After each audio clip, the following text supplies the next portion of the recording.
today's fast paced and materialistic world, the question of how much money is truly enough has become increasingly elusive.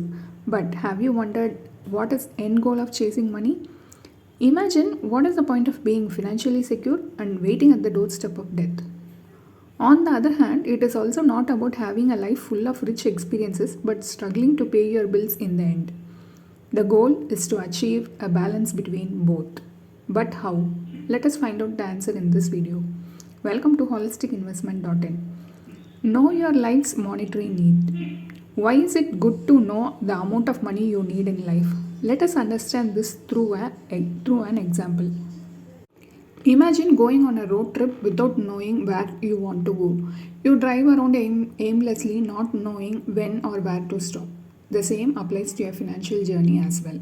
If you have decided on a specific place you want to reach on your road trip, then you would have marked it on a map and entered it in your GPS. As you drive towards your destination, you can see how far you have come, how much distance is left, and you can estimate the time it will take to get there. Similarly, we need to fix a certain goal and calculate the corpus to accumulate and then start working on it. Having a clear goal gives you a purpose and direction. What happens if we don't understand our financial needs? We lack a defined endpoint or goal to strive for, which can result in a perpetual cycle of works solely for the sake of earning money. We may feel compelled to keep working and accumulating wealth without a clear purpose or understanding of when we have attained enough. The absence of a financial endpoint can leave us feeling trapped in an endless cycle of work. The Dalai Lama, when asked what surprised him most about humanity, answered, "Man." Because he sacrifices his health in order to make money, then he sacrifices money to recuperate his health. And then he is so anxious about the future that he does not enjoy the present. The result being that he does not live in the present or the future. He lives as if he is never going to die and then dies having never really lived. Interesting answer, isn't it? Now we shall find out how much money do you actually need in life. It is important to remember that there is no one size fits for all. Your financial needs will be different from your friend's financial needs.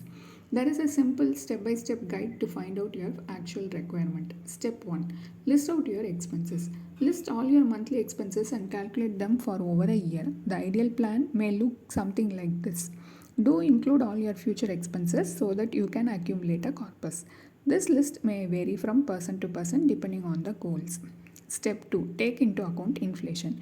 Take into account the retail inflation for all your spending. Though the inflation is around 6% annually, different components have different inflation rate. So let's incorporate this as well. Step 3. Make future growth projections.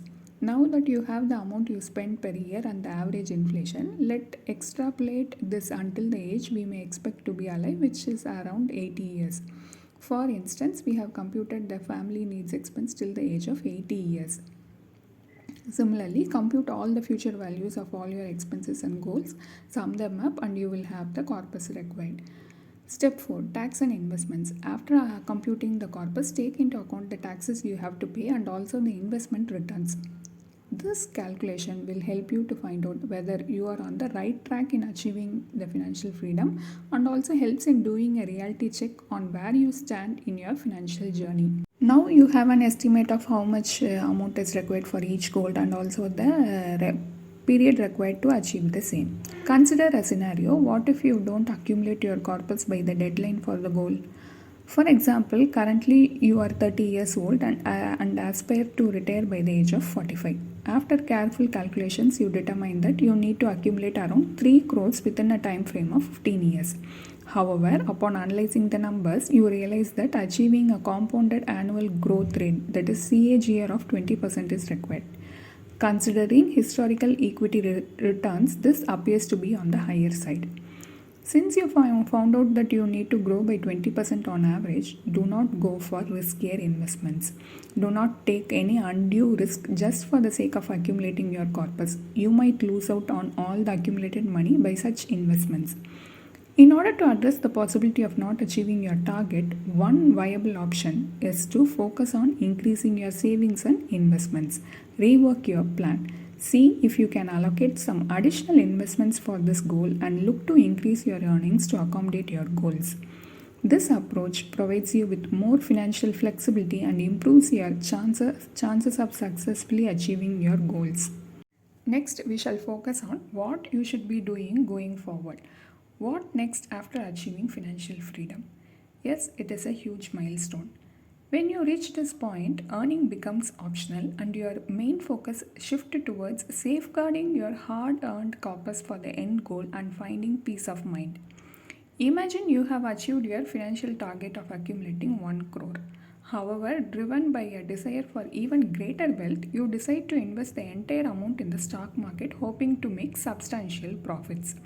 While there is a chance that your investment may yield positive returns, there is also a constant fear of losing your capital. It is wiser to prioritize capital preservation and choose investment strategies that align with your risk tolerance and long term financial objectives. Well, what you should be doing to preserve your accumulated corpus? You can move your accumulated corpus to debt funds or some fixed income securities like post office deposits or even fixed deposits with reputed banks. These investments generally offer stable returns and come with much lower level of risk compared to other investments. Wealth or peace, the wisdom of life. Finally, we have decoded the financial code. After attaining financial freedom, the focus should shift away from the relentless pursuit of wealth.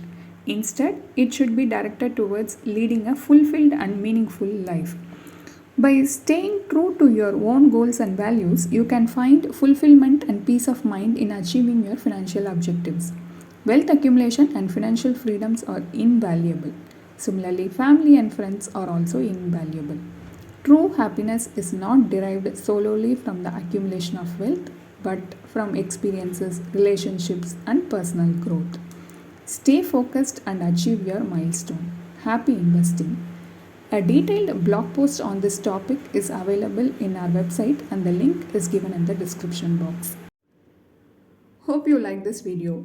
If you have any questions related to this or any other investment option or related to your financial goal, don't hesitate to book a free appointment with our financial planners. The link to the free booking is given in the description box below. Also, will you be interested to attend any insightful investment webinar? Then feel free to register for the upcoming enlightening investment webinar. It is completely free. The registration link for the upcoming webinar is also given in the description box. If you like this video, please give us thumbs up. Also, share it with your social circle. If you haven't subscribed our YouTube channel so far, please subscribe now.